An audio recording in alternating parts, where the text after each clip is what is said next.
Today we're here doing our next state of play for the spring edition, and today we're exploring the aromatic Gewurztraminer variety.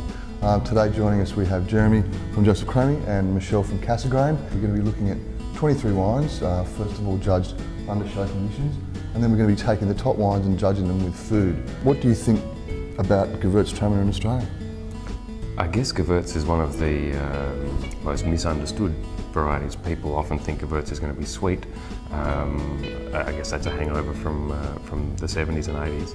But for me, Gewurz should be about spice, perfume, and above all, texture. I think it is too a misunderstood variety, and I think it can go quite well with food, and especially Asian food.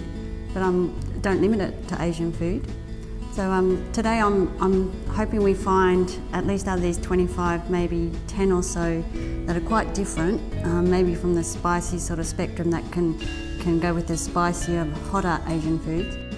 Well, after tasting 23 Gewurztraminers this morning, we've come up with some very, very interesting conclusions about Gewurztraminer as a variety, with and without food. I think the judging with food was actually more difficult than assessing them under show condition, and perhaps the preconceived ideas we took into the food tasting were not borne out in the actual tasting. So the wines with sugar didn't necessarily match the dishes we thought they might match. Some of the wines that we thought were leaner and more acidic were actually good matches for the foods that had a bit of richness to the sauce or a higher fat content to the meat. Did you think that any particular region stood out today with defined styles with Gewurz?